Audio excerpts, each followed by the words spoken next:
नमस्कार, मैं हूँ रेखा। डीडी बिहार के खास कार्यक्रम बिहार में आप सभी दर्शकों का बहुत बहुत स्वागत है। दोस्तों, एक नई सुबह की शुरुआत हो चुकी है और हर सुबह की तरह अपने विशेष मेहमान के साथ इस कार्यक्रम में हम उपस्थित हो चुके हैं। उनके जीवन से जुड़ी कुछ खास बातों का जिक्र करेंगे और साथ ही कई ऐसी महत्वपूर्ण विषयों पर आज हम चर्चा करने की कोशिश करेंगे जिससे आप कुछ जान सके, सीख सके और समझ सके। ऐसा कहते हैं कि हमारी ज़िंदगी में समय का बहुत ज़्यादा महत्व होता है। समय बेहद कीमती होता है। कई ऐसे लोग होते हैं जो ये कहते हैं कि समय बीतता ही नहीं, और कई ऐसे लोग ये होते हैं जो कहते हैं कि समय कब बीत गया पता ही नहीं चला। तो कोशिश कीजिए कि समय की महत्ता को पहचानिए, क्योंकि जब आप काम करना शुरू कर देंगे, जब आप अपने आप को अपने कार्यों में व्यस्त करना शुरू कर देंगे, तो आपका समय कब बीत जाएगा पता ही नहीं चलेगा। इसलिए ये कोशिश कीजिए, एक एक पल का, एक एक क्षण का सदुपयोग करिए और अपने जीवन को आगे बढ़ाते चले जाइए। कार्यक्रम में हम भी आगे का रुख करेंगे और सबसे पहले नजर डालेंगे अनमोल वचन पर। आइए एक नजर डालते हैं।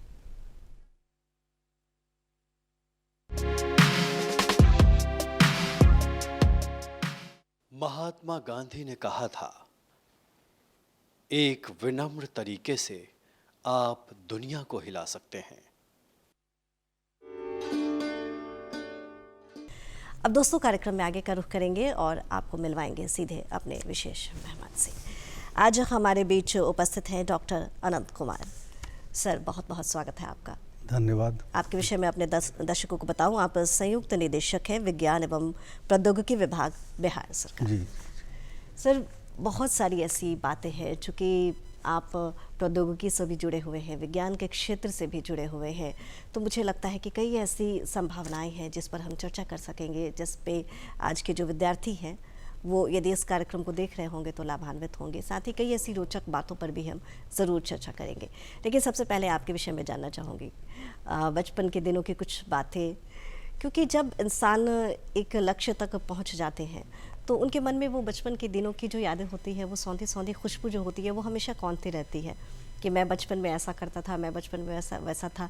कैसा था आपके बचपन का माहौल? कैसे थी आपकी शुरुआती शिक्षा दीक्षा? क्या कुछ यादें ताज़ा करना चाहेंगे? बचपन और शिक्षा दीक्षा मेरा पूर्ण रूप से गांव में ही बीता। और जैसा कि अभी मुझे तैरने का बहुत शौक़ था। गांव में काफ़ी तालाब और पोखर आज के दिन में भी हैं, और उस पोखर तालाब के चारों तरफ आम का बहुत बड़ा बगीचा और बहुत सारे पेड़। तो पूरे गर्मी में हम लोग उसको एंजॉय करते थे। आम ले आए, तालाब के किनारे आम खा करके, और तैराकी काफ़ी किया करते थे।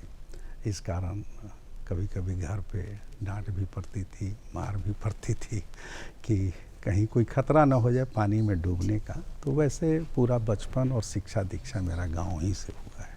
जी, कार्यक्षेत्र की शुरुआत की बात करना चाहूँगी सर। यदि जब आपने कार्य करना शुरू किया, किस तरीके से आपने अपने आप को तैयार किया? नहीं, मेरा शुरू से शौक़ रहा अध्यापन का। जी। तो शिक्षक के रूप ही में मैंने अपने करियर को चुना। एक ज़रूर इच्छा थी, यूनियन पब्लिक सर्विस कमीशन की भी एक इच्छा थी, लेकिन किसी कारण से वो पूरा नहीं हुआ। लेकिन मेरा ज़्यादा झुकाव शिक्षण की ओर था, क्योंकि मैं अपने आप को काफ़ी मानसिक रूप से और शारीरिक रूप से मैं काफ़ी, मुझे सुकून मिलता है जब मैं क्लास में जा कर के बच्चों से इंटरेक्ट करता हूँ, उन्हें पढ़ाता हूँ, और उनके अंदर कोई परिवर्तन जब लाते हैं तो वो देख कर के मुझे जो खुशी मिलती है, वो प्लेजर मैं और कहीं डिराइव नहीं कर सकता हूँ। तो अध्यापन मेरा शौक़ रहा, और इसको मैं नौकरी के रूप में नहीं, मैं इसको मैं एंजॉय करता हूँ, इस प्रोफेशन को। जी, ये आपने बहुत बड़ी बात कही, क्योंकि कई ऐसे लोग होते हैं, क्योंकि जब आप करियर ऑप्शन के रूप में शिक्षण का कार्य चुनते हैं तो आपको ये भी तय कर लेना होता है कि आपको एक पीढ़ी को तैयार करना है। बिल्कुल। उस पीढ़ी में आपको बदलाव लाना है, ना कि आप एक शिक्षक बन गए और आपने अपने जीवन को सेटल कर लिया। बिल्कुल। यदि आप दूसरे में बदलाव लाने में सफल हैं, तभी आप एक सफल शिक्षक बन पाते हैं। अनंत जी, यदि हम बातचीत करें आपकी शुरुआती शिक्षा दीक्षा की, तो जानना चाहूँगी विज्ञान विषय में आपकी क्या विशेष रुचि थी? आखिर ऐसा क्या था कि आपको उस समय इंटरेस्ट आया कि नहीं, मुझे इसी विषय को लेकर आगे पढ़ाई करनी है? मुझे केमिस्ट्री में, रसायन शास्त्र में शुरू से ही रुचि रही। और उसको एक अलग तरीके से जानने का, समझने का, और उद्देश्य ये था कि रसायन शास्त्र को कैसे मैं सरल तरीके से अपने बच्चों को या अपने छात्रों को मैं सिखा सकूं, समझा सकूं। और विज्ञान का पढ़ाने का उद्देश्य ये होता है कि जो कुछ भी आप पढ़ा रहे हैं उसका एप्लीकेशन जब तक बच्चे अगर ना करें तो फिर हम समझते हैं कि उनको सम्यक ज्ञान विज्ञान का प्राप्त नहीं हुआ। तो ये हमारा प्रयास रहा कि कैसे उन बच्चों को सरल तरीके से रसायन शास्त्र सिखाया भी जाए और उसका एप्लीकेशन भी उनसे कराया जाए, तभी जा कर के बच्चे इंटरेस्ट लेते हैं। नहीं तो वो बच्चे फिर साइंस को भी रटने का विषय समझ करके उससे उनकी रुचि समाप्त हो जाती है।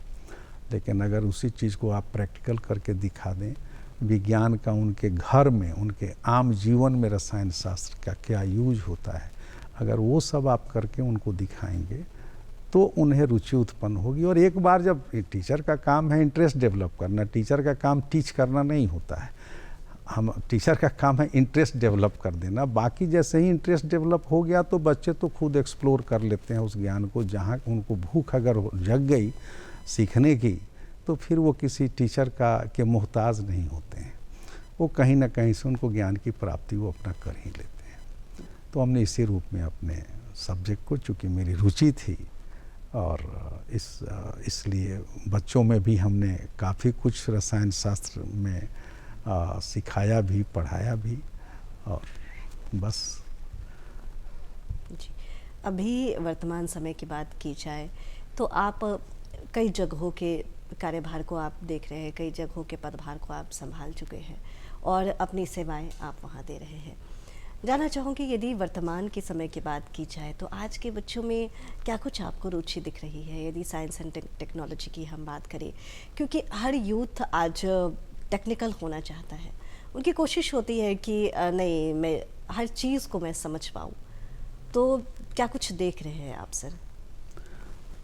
इसमें तो सबसे पहले मैं, जो मेरी सरकार है, मैं उनकी जो दूरदर्शिता सरकार की रही कि हर एक ज़िला में एक इंजीनियरिंग कॉलेज और एक पॉलिटेक्निक संस्थान की स्थापना की जाए, और उसका उद्देश्य यही था कि बहुत सारे बच्चे जो राज्य के बाहर जा रहे हैं और ऐसे मेधावी छात्र जिनके पास मेधा तो है लेकिन साधन नहीं है, तो सरकार की यह दूरदर्शिता रही कि नहीं, अगर हम अपने राज्य में सरकारी क्षेत्र में अगर इंजीनियरिंग कॉलेज और पॉलिटेक्निक की स्थापना करते हैं तो वैसे गरीब और मेधावी बच्चे उसमें पढ़ सकेंगे और साधन के अभाव में तकनीकी शिक्षा से वंचित नहीं होंगे। और ये कार्य, चूँकि साइंस एंड टेक्नोलॉजी में ये कार्य मुझे दिया गया था, इंजीनियरिंग कॉलेज और पॉलिटेक्निक का एक कोऑर्डिनेटर के रूप में मुझे ये कार्य दिया गया। तो लगभग 36 इंजीनियरिंग कॉलेज, पहले 2 ही थे, उसके बाद 36 इंजीनियरिंग कॉलेज खोले गए, 13 पॉलिटेक्निक थे, आज के डेट में 46 पॉलिटेक्निक हो गए, सारे सरकारी क्षेत्र में हो गए।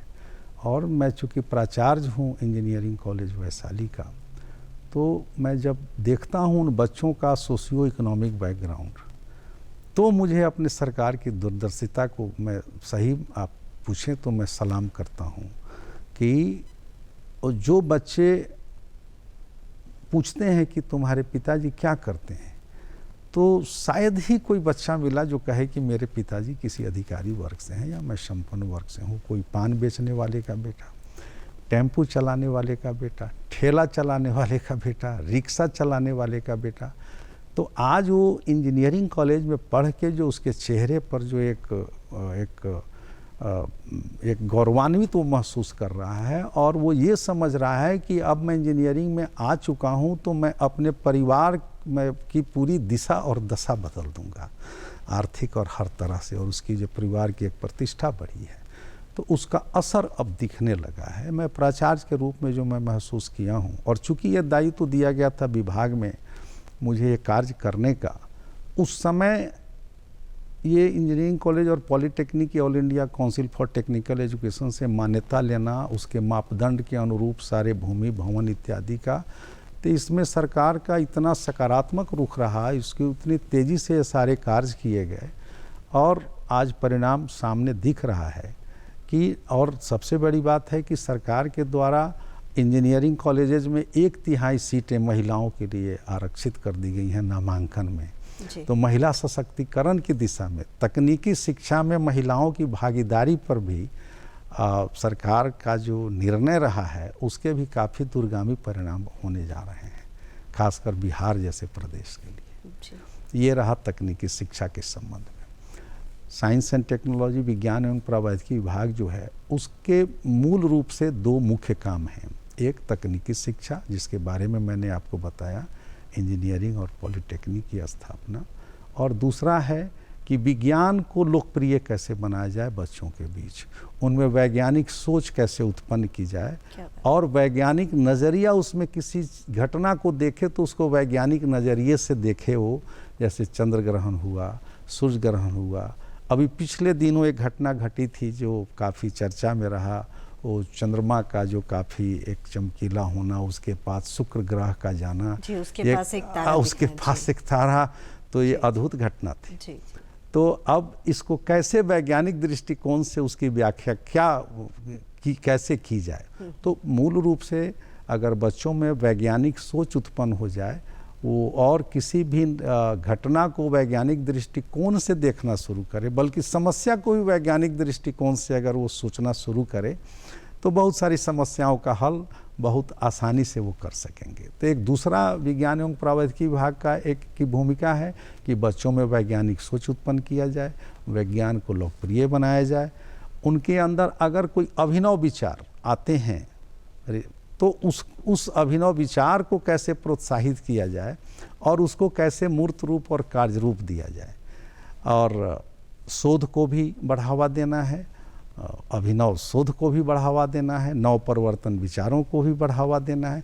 ये सारे कार्य विज्ञान एवं प्रौद्योगिकी विभाग द्वारा मुख्य रूप से किए जाते हैं। जी सर, यदि हम बात करें उन छोटे छोटे कोर्सेज़ की जो चलाए जाते हैं युवाओं के लिए, बच्चों के लिए, कि वो टेक्निकली कुछ ऐसी डिग्री हासिल करके वो इम्प्लीमेंट लेने की कोशिश करें, रोज़गार हासिल करने की कोशिश करें, या तो अपना वो सेटअप तैयार करने की कोशिश करें।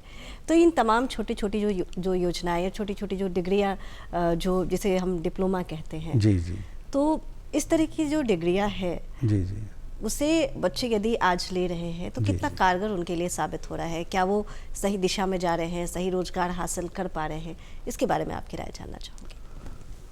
ये प्रश्न आपका अत्यंत ही प्रासंगिक प्रश्न है कि आखिर हम शिक्षा दे रहे हैं तकनीकी शिक्षा, तो क्या उससे उनको रोजगार प्राप्त करने की दिशा में कैसे सहायक सिद्ध होंगे। जी, इस पे मैं प्रकाश ये डालना चाहूँगा कि एक 4 वर्षीय डिग्री इंजीनियरिंग में दी जाती है और 3 वर्षीय डिप्लोमा में दी जाती है।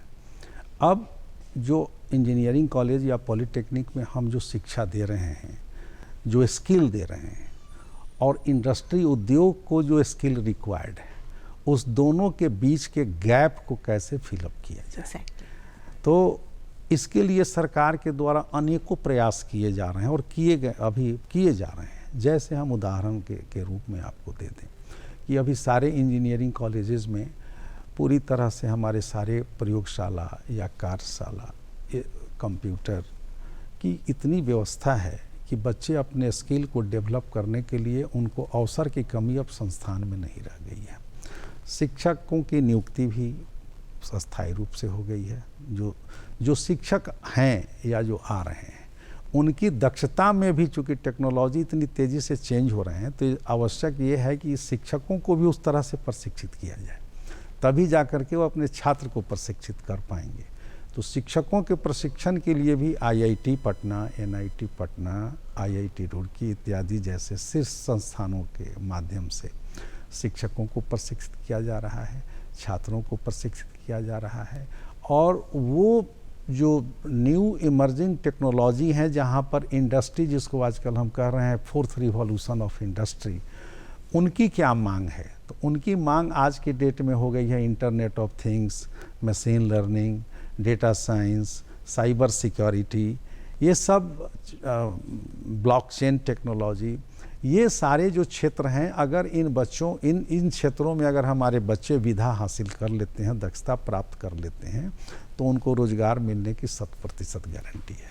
तो अभी जो हमारे जितने इंजीनियरिंग कॉलेजेस 38 जिला में जितने इंजीनियरिंग कॉलेज और पॉलीटेक्निक हैं, इंजीनियरिंग कॉलेज में तो बीटेक की डिग्री शायद ये देश का पहला राज्य होगा जहां सरकारी संस्थानों में इमर्जिंग टेक्नोलॉजी के क्षेत्र में जो मैंने आपको अभी नाम गिनाया, food processing and technology, medical robotics and technology, जितने इमर्जिंग टेक्नोलॉजी हैं सब में बीटेक की पढ़ाई आरंभ कर दी गई है। डिप्लोमा की जहाँ तक बात है, डिप्लोमा में के बच्चों को एम्प्लॉयबल बनाने के लिए आईआईटी पटना के साथ एक समझौता किया गया है। उनको भी जैसे रोबोटिक्स के क्षेत्र में, इंटरनेट ऑफ थिंग्स के क्षेत्र में, वेल्डिंग टेक्नोलॉजी के क्षेत्र में, इन सारे जो भी इमर्जिंग टेक्नोलॉजी हैं उसमें सेंटर ऑफ एक्सेलेंस की स्थापना की गई है हमारे सारे पॉलिटेक्निक में। वो आईआईटी के द्वारा कराया जा रहा है और उसका सर्टिफिकेशन जो होगा उस पे आईआईटी पटना के द्वारा, पटना मतलब वो सब प्रशिक्षण जो होगा उस पर लिखा रहेगा आईआईटी पटना के द्वारा प्रशिक्षित किया गया। अब वो बच्चे जब आईआईटी पटना का सर्टिफिकेट लेकर जाएंगे किसी भी, तो किसी इंडस्ट्री के लिए उस एक्सेप्टेबल है कि ज़रूर इसको स्किल मिला है और उसको एम्प्लॉयमेंट में कहीं कोई परेशानी नहीं होगी। तो रोज़गार बढ़ाने की दिशा में, बच्चों को एम्प्लॉयबल बनाने के लिए, इंडस्ट्री और संस्थान में जो दोनों के बीच को गैप कम करने के लिए सरकार के द्वारा काफ़ी प्रयास किया गया है और किया जा रहा है।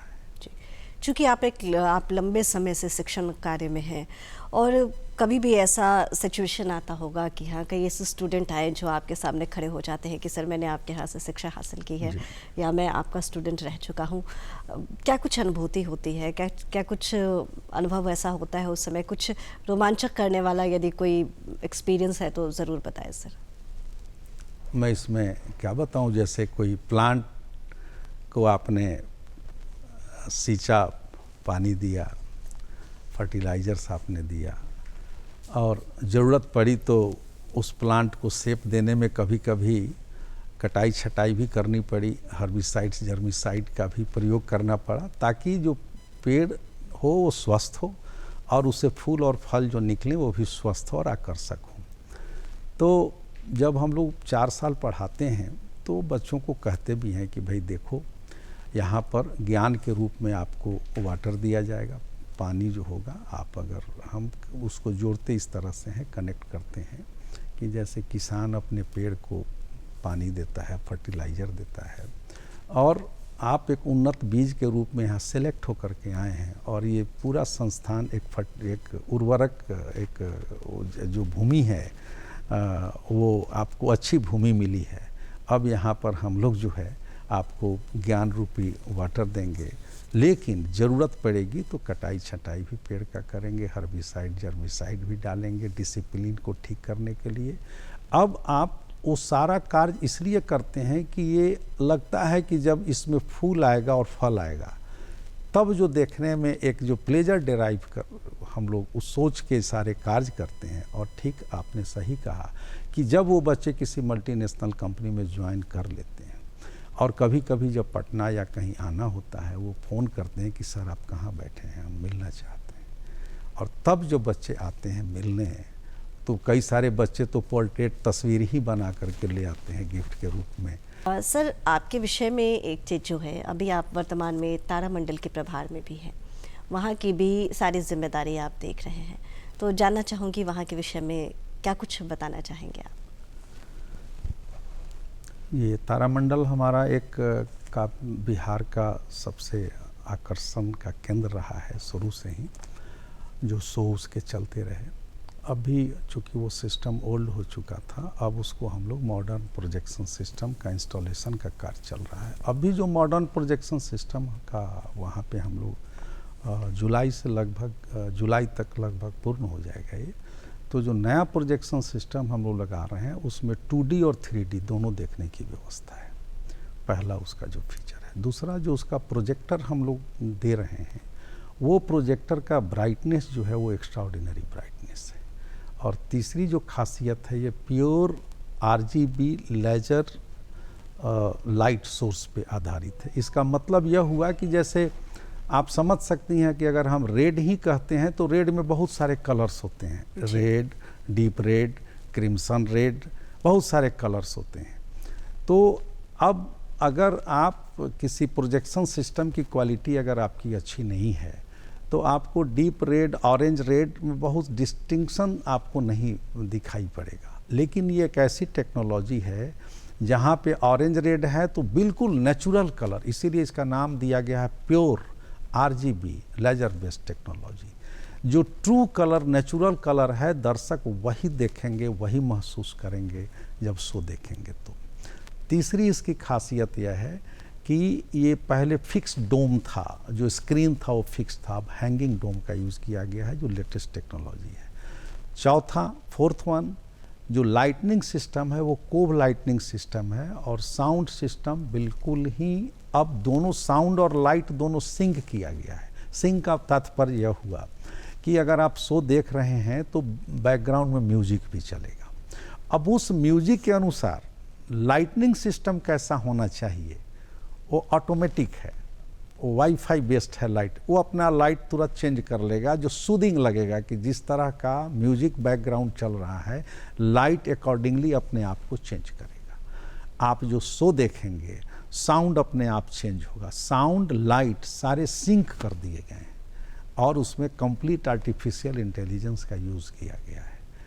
तो मतलब एक ओवरऑल इफेक्ट जो आप देखेंगे उस तारामंडल, ये इंडिया का इस टेक्नोलॉजी का पहला फिर होने जा रहा है हमारा तारामंडल। एक तो इसकी खासियत यह है। दूसरा ये कि पहले गैलरी जो स्पेस, हमारा जो गैलरी है उसमें हम लोग स्पेस गैलरी हमने उसका नाम दिया है कि अब जब दर्शक आएंगे तो सो जाने से पहले उस पूरे राउंड द गैलरी वो जब घूमेंगे तो जाते ही उनको लगेगा कि अब हम स्पेस में आ चुके हैं। उसमें 7 थीम्स रखे गए हैं जो काफ़ी इंटरैक्टिव है। उसमें गैलेक्सी के बारे में, यूनिवर्स के बारे में, स्टार्स के बारे में, सोलर सिस्टम के बारे में, बियॉन्ड सोलर सिस्टम के बारे में, एस्ट्रोनॉमी का डेवलपमेंट कैसे हुआ नेशनल और इंटरनेशनल में, उसमें इंडियन साइंटिस्ट की क्या भूमिका रही आर्यभट्ट से लेकर के और चंद्रशेखर सामंता तक, वो सारी चीज़ें, प्लस आप जैसा कि आपने बताया कि आज अंतर्राष्ट्रीय अंतरिक्ष दिवस है, तो इसका एक विशेष रूप से उसमें थीम रखा गया है कि स्पेस में जाने के बाद कैसे वेटलेस बॉडी होने के बाद वर्किंग सिस्टम ह्यूमन बॉडी का सब कुछ चेंज हो जाता है। अर्थ पे और स्पेस में बहुत अंतर है, वहाँ वेटलेस, तो वहाँ जाने पे वो कैसा महसूस करेगा, तो उसका भी एक इंटरैक्टिव रखा गया है। बच्चे उसको समझ सकेंगे कि रियल मायने में उसको, हालांकि उसको हम कह सकते हैं ऑगमेंटेड रियलिटी, जिसमें बच्चों को ये फील कराया जाएगा कि आप स्पेस में हैं। तो ये सारे, ये एक हमारा जो स्पेस गैलरी बन रहा है वही, प्लस एक टेलीस्कोप भी हम लोग, ऑप्टिकल टेलीस्कोप भी दे रहे हैं कि बच्चे सेलेस्टिकल ये के बारे में सब कुछ देख सकें। और इसमें हम एक चीज़ और आपको बताना चाहेंगे कि खासकर इसमें हम लोग इस पर ज़्यादा फोकस किए हैं कि हमारे बिहार में जो आर्यभट्ट का नाम तो आप सब, आर्यभट्ट जो आर्यभट्टिया लिखे हैं, जिस पर गणित और एस्ट्रोनॉमी पे उन्होंने काफ़ी प्रकाश डाला है, और बगल ही में तारेगना एक है जहाँ पे एक ये कहा जाता है कि वहाँ पे उन्होंने एक कैंप बनाया था और वहीं से सेलेस्टियल मूवमेंट को देखा करते थे। जैसे तारे गिनते थे, इसलिए कहा गया कि इसका नाम तारेगना पड़ा। तो बिहार अपने आप ही में इसका जो योगदान रहा एस्ट्रोनॉमी के क्षेत्र में और तारामंडल में, उन सारी चीज़ों को दिखाने का हम लोग प्रयास करेंगे। सर, ये तो आपने बताई, चूँकि हम विद्यार्थियों की बात करें तो उनके अंदर एक एक्साइटमेंट होता है, एक रोमांचक अनुभव उनके लिए होता है। लेकिन जब हम विशेषकर पटना की बात करें, अपने बिहार की बात करें, तो कई ऐसे ग्रामीण क्षेत्रों से भी लोग आते हैं और उनकी ये ख्वाहिश होती है, क्योंकि तारामंडल के विषय में वो जानते हैं, जब वो तारामंडल घूमने आते हैं उन्हें कैसे पता चले कि हमारे तारामंडल में क्या है, क्योंकि ग्रामीण क्षेत्र के लोग बहुत ज़्यादा अवेयर नहीं होते। और साइंस से बहुत ज़्यादा अवेयर नहीं होते, टेक्नोलॉजी से बहुत ज़्यादा अवेयर नहीं होते, खासकर ग्रामीण क्षेत्र के कृषक वर्ग की बात की जाए, महिलाओं की बात की जाए, लेकिन उनकी ख्वाहिश होती है कि मैं पटना में तारामंडल जाके घूमूं। तो क्या आपके यहाँ कुछ ऐसी योजना है कि वो लोग भी आएँ तो देख पाएँ, जान पाएँ कि हाँ, हमारे पटना के तारामंडल में क्या कुछ ख़ास है? एक चीज़ मैं, आपने ग्रामीण क्षेत्र की जो बात कही, तो अभी तुरंत हाल ही में हमारे माननीय मुख्यमंत्री ने दरभंगा में एक बहुत ही सुंदर और आकर्षक तारामंडल बना है। वो तारामंडल क्रियाशील है और वो चल भी रहा है, काफ़ी लोकप्रिय हुआ है वहाँ, खासकर स्कूली बच्चों के बीच। और अभी हम लोग स्कूली बच्चों ही को फ्री ऑफ कॉस्ट दिखा रहे हैं उसको। लगातार 2 महीने से स्कूली बच्चों को निःशुल्क दिखाया जा रहा है तारामंडल दरभंगा में। इसी तरह गया में भी हम लोगों का गया रीजनल साइंस सेंटर खुला है, जहाँ पे काफ़ी सारे साइंस के मॉडल्स वगैरह रखे गए हैं। वहाँ भी बच्चे आकर के सीखते हैं साइंस के मॉडल्स के बारे में।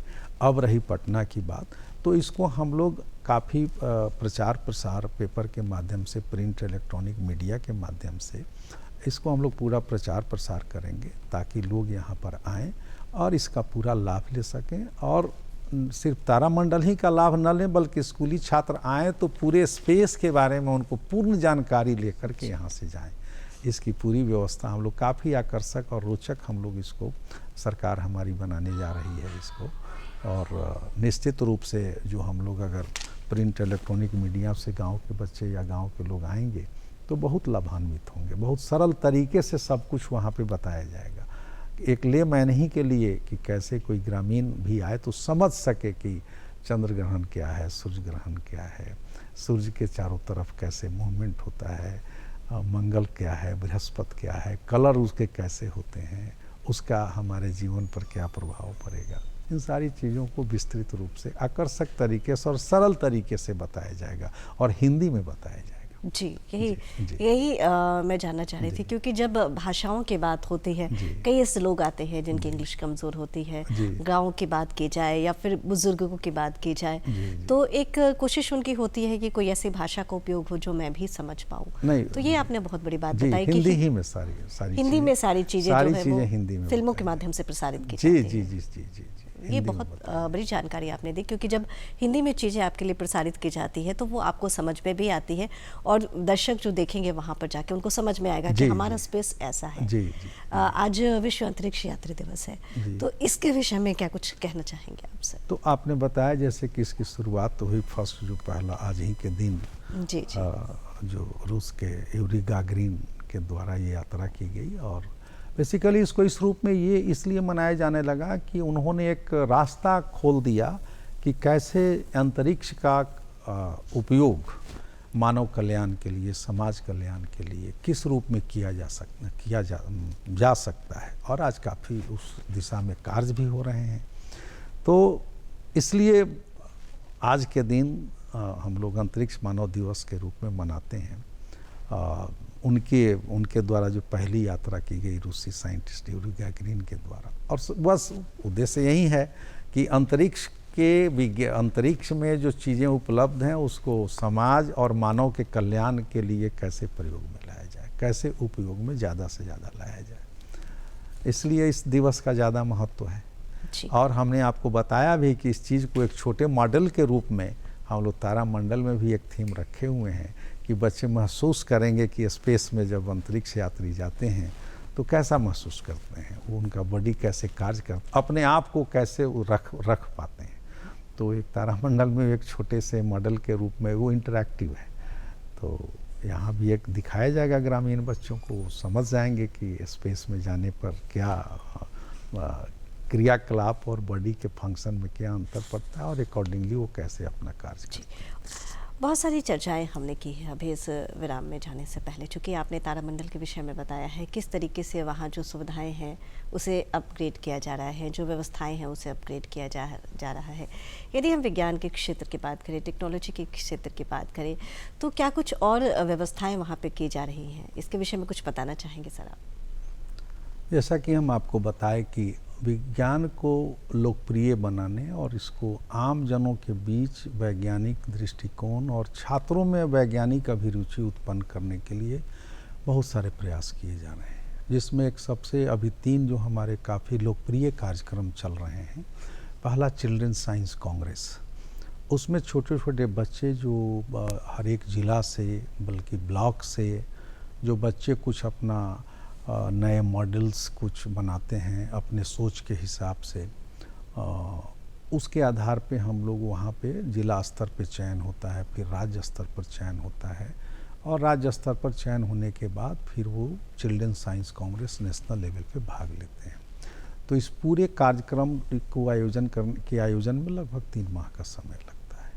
तो जो बच्चे यहाँ पे आते हैं डिस्ट्रिक्ट लेवल से सेलेक्ट होकर के, उन बच्चों को हम लोग प्रोत्साहन के रूप में, पुरस्कार के रूप में 5,000 रुपये की राशि भी प्रदान करते हैं और एक कार्यक्रम भी तारामंडल में आयोजित करते हैं। और जो बच्चे उसमें जो केंद्र स्तर पे जो बच्चे चयनित हो जाते हैं, फिर उनको हम लोग लैपटॉप दे करके अलग से फिर उनको पुरस्कार से सम्मानित करते हैं। ये चिल्ड्रन साइंस कांग्रेस की बात हमने बताई। दूसरा हम लोग करते हैं national mathematics day. National mathematics day में हम लोग लगभग 6ठे से लेकर के 12वें तक के बच्चों का ऑनलाइन टेस्ट लेते हैं, जिसमें मैं आपको उदाहरण देता हूँ कि पिछले वर्ष 1,65,000 बच्चों ने रजिस्ट्रेशन कराया था, इसमें लगभग 65,000 बच्चे भाग लिए। उसमें जो डिस्ट्रिक्ट लेवल पे फर्स्ट सेकंड थर्ड आते हैं, फिर स्टेट लेवल पे जो फर्स्ट सेकंड थर्ड आते हैं, तो डिस्ट्रिक्ट लेवल पे फर्स्ट सेकंड थर्ड जो आ गए उनको हम लोग फिर पटना बुलाते हैं, और स्टेट लेवल पे जो फर्स्ट सेकंड थर्ड रहे उनको लैपटॉप, स्टेट लेवल के फर्स्ट सेकंड थर्ड टॉपर को लैपटॉप देते हैं और पुरस्कार के रूप में राशि भी देते हैं। डिस्ट्रिक्ट लेवल से जो बच्चे आते हैं उनको आने जाने के लिए 1,000 रुपये अलग से देते भी हैं, ताकि गरीब भी बच्चे, बहुत सारे गरीब बच्चे हैं जो स्कूल गांव के सरकारी स्कूल में पढ़ रहे होते हैं, तो हम लोग उसका भी ख्याल सरकार हमारी रखी है कि वो बच्चे को आने में कोई आर्थिक परेशानी ना हो अपने पेरेंट्स के साथ। तो पुरस्कार के अतिरिक्त उनको 1,000 रुपये की राशि भी देते हैं। फिर हम लोग बनाते हैं राष्ट्रीय विज्ञान दिवस। राष्ट्रीय विज्ञान दिवस में भी हम लोग ऑनलाइन टेस्ट लेते हैं, और ये ट्रेंड देखने को मिल रहा है कि गांव के स्कूली बच्चे इतने उत्साह के साथ भाग लेते हैं कि वो पूछते हैं कि अब फिर ये इस तरह का आयोजन कब होगा। और पहले ये हम लोग देख रहे हैं कि जो रिमोट गांव के क्षेत्र के लड़के हैं, जब वो पटना आते हैं, मैं आपको एक पिछले बार राष्ट्रीय गणित दिवस इस दिसंबर में हम लोगों ने किया था, ये यहाँ ज्ञान भवन गांधी मैदान में, तो जो ग्रामीण क्षेत्र के बच्चे आए थे, जब वो जा कर के लैपटॉप पुरस्कार के रूप में और 5,000 रुपये और प्लस शिक्षा विभाग के द्वारा भी पुरस्कार दिया गया, तो मैंने देखा कुछ जो उनके मदर्स जो उनके साथ आए थे, मैंने उनके आंखों से अविरल आंसू बहते हुए देखा। चूँकि उनकी कल्पना के बाहर था कि जो बच्चे रिमोट जगह पे पढ़ रहे हैं उनको इस मंच से लैपटॉप और नगद राशि माननीय मंत्री महोदय, हमारे विज्ञान प्रौद्योगिकी विभाग, माननीय वित्त मंत्री बिहार सरकार के हाथों से प्राप्त करना उस मंच पर, और ताली से उस बच्चों का एक उत्साहवर्धन करना, तो उनके पेरेंट्स के आंखों से मैंने अविरल आंसू बहते हुए देखा है। वो फोटो भी ले रहे थे और साथ साथ उनके आंखों से आंसू भी आ रहे थे। तो वो चीज़ जब हम लोग देखे तो लगा कि वाकई हम लोग इसका ये कार्यक्रम हमारा काफ़ी लोकप्रिय कार्यक्रम है। इसको हर साल हम लोग काफ़ी गंभीरता से करते हैं और काफ़ी व्यापक रूप में करते हैं। सरकार इसके लिए पूरा सहयोग और हमें हर तरह की सहायता देती है। जी सर, यदि हम बात करें, आप जैसा कि बता रहे थे साइंस विज्ञान और प्रौद्योगिकी विभाग में भी आप ज्वाइंट डायरेक्टर के पद पर कार्यरत हैं। जी जी। इसके साथ ही आप 3 जगहों पर अपनी सेवाएं दे रहे हैं। तो जानना चाहूँगी कि कितनी बड़ी जिम्मेदारी, कितनी बड़ी जवाबदेही आप अपने ऊपर महसूस करते हैं, और किस तरीके से इन तमाम कर्तव्यों का निर्वहन आप कर पा रहे हैं? मैंने एक बार कभी पढ़ा था कि अगर किसी कार्य को कहने में कोई कहता है कि मैं बहुत व्यस्त हूँ, तो मुझे एक स्वामी विवेकानंद की बात याद आती है कि अगर कोई आदमी ये कहे कि मैं बहुत व्यस्त हूँ, तो वह व्यस्त नहीं, अस्त व्यस्त है। जी। तो और जिम्मेवारी जो भी मिलती है, मैं मानता हूँ कि ये जिम्मेवारी ईश्वर ने दी है। अच्छे कार्य करने का मौका और सौभाग्य बहुत कम लोगों को प्राप्त होता है। तो अगर ये 3 जिम्मेवारी मुझे मिली, तो ये उनका आशीर्वाद मान करके मैं उसे, और जहाँ तक समय प्रबंधन की बात है, मूल रूप से शायद आप जानना चाहती होंगी कि समय का प्रबंधन आप कैसे करते हैं। फिर मैं एक चीज़ यहाँ बताऊँगा कि मैं जब महाविद्यालय में अपने छात्रों को इस चीज़ में हमेशा कहता हूँ कि 3 चीज़ें रहती हैं किसी कार्य को करने के लिए, हेड, हैंड और हार्ट। तो हेड और हैंड से तो सारे लोग कार्य करते हैं, लेकिन जो कहते हैं कि एक दिल का, हार्ट का इन्वॉल्वमेंट उस कार्य में, तो ये शायद 1-2% लोग ही कर पाते हैं। और जब आप हार्ट से इन्वॉल्व हो जाते हैं किसी काम में, तो आपका समय प्रबंधन भी हो जाता है और आप सारे कार्य को अच्छे से कर लेते हैं। वो कहा जाता है ना कि अगर आप किसी कार्य को शिद्दत से करें, दिल से करें, तो पूरी कायनात आपके साथ हो जाती है। जी जी। तो मेरा अपना ही मानना है कि आप हार्ट से इन्वॉल्व होते हैं। अगर कोई जिम्मेवारी मिली तो मैं ऊपर वाले का आशीर्वाद मानता हूँ कि उनकी बड़ी कृपा है, और उसको इस रूप में मैं देखता हूँ कि जब इस कार्य को मैं कर रहा हूँ तो अंतिम जो फल मिलेगा वो कैसा दिखेगा। जैसे एक उदाहरण के रूप में मैं आपको बता दूं कि एक कहानी है कि पत्थर तोड़ रहे थे दो, एक से पूछा गया कि क्या भाई कैसा लग रहा है, तो उसने कहा क्या कहें, बस मजबूरी है, पत्थर तोड़ रहे हैं। दूसरे ने बताया कि अरे मैं तो सोच रहा हूँ कि इस पत्थर से मंदिर का निर्माण होगा, वो मंदिर कितना भव्य लगेगा दिखने में, लोग कितने उसमें आएंगे जाएंगे, कितने लोगों को शांति सुख मिलेगा। काम एक ही कर रहे हैं, नज़रिया अलग अलग है, सोच अलग अलग है। तो उस गर्मी में भी वो पत्थर तोड़ते हुए अपने आप को खुश महसूस कर रहा है, और वही दूसरा मजदूर जो है वो कह रहा है कि काम नहीं मिला तो मैं बेगाड़ी में क्या कहें, धूप में पत्थर तोड़ रहे हैं। तो किसी कार्य को किस रूप में आप ले रहे हैं, अगर आप दिल से किसी कार्य को करते हैं तो समय प्रबंधन स्वयं हो जाता है। मेरा अपना ही मानना है। जी, बहुत सारी चर्चाएं आपने की है सर। एक चीज़ मैं यहाँ पे जानना चाहूँगी, क्योंकि कई ऐसे विद्यार्थी वर्ग है जो चाहते हैं कि वो इंजीनियरिंग करे, कई ऐसे बच्चे हैं जो चाहते हैं कि इंजीनियरिंग की वो डिग्री हासिल करें, लेकिन आर्थिक रूप से वो कमज़ोर हैं। तो उन बच्चों के लिए क्या कुछ ऐसे कोर्सेज हैं, या उन बच्चों के लिए क्या कुछ ऐसे प्रावधान आपके द्वारा दिए जाते हैं जिससे वो इंजीनियरिंग कर सके? मैं आपको बता दूं कि हमारे राज्य सरकार ने इसी उद्देश्य से तो इंजीनियरिंग कॉलेज सरकारी क्षेत्र में खोला, और मैं आपको बता दूं कि मात्र उसमें ट्यूशन फी 10 रुपये है, जो नामांकन शुल्क कहा जाता है। 10 रुपये ही 1 साल का फ़ी है। और तो आप समझ जाइए कि अगर उसको 10 रुपीज़ है तो उसको कोई, उसके अलावे सरकार के द्वारा स्टूडेंट क्रेडिट कार्ड एक बहुत ही लोकप्रिय योजना है कि बच्चे को अगर किताब खरीदना है, लैपटॉप खरीदना है, हॉस्टल में रहना है, तो सारे खर्च उसको स्टूडेंट क्रेडिट कार्ड से मिल जाते हैं। तो कोई आर्थिक व्यवधान आज के दिन में नहीं है। अगर कोई इंजीनियरिंग की डिग्री लेना चाहे, पढ़ाई करना चाहे, तो गरीबी और पैसे की कमी उसके राह में कभी बाधक बन ही नहीं सकती है, जो राज्य सरकार का प्रयास हुआ है। जी, बहुत बहुत शुक्रिया सर, आप इस कार्यक्रम में शामिल हुए, क्योंकि आपके माध्यम से कई ऐसे लोग हैं जो बहुत कुछ जान पाए, बहुत ऐसे विद्यार्थी हैं जो ये जान पाए कि किस तरीके से यदि आप इंजीनियरिंग करना चाहते हैं तो आपके लिए पैसे कोई बड़ी बाधा नहीं है। बहुत सारी ऐसी सुविधाएं आपको सरकार दे रही है। कोशिश है इसे जानने की कोशिश कीजिए। Thank you so much for coming here sir. Thank you, धन्यवाद। तो दोस्तों, आप देख रहे थे कि विशेष बातचीत जो हम कर रहे थे डॉक्टर अनंत कुमार जी से। आप संयुक्त निदेशक विज्ञान एवं प्रौद्योगिकी विभाग, बिहार सरकार थे। कैसे लगी आपको हमारी आज की ये बातचीत, और कैसा लगा कार्यक्रम बिहार बिहान? इस कार्यक्रम के विषय में आप अपनी राय, अपनी प्रतिक्रिया हम तक जरूर लिख भेजिए, नोट कीजिए। कार्यक्रम बिहार बिहान, निदेशक डीडी बिहार, दूरदर्शन केंद्र पटना, प्रेसर रोड पटना 800001। हमारा ईमेल एड्रेस है director ddkpatna@gmail.com।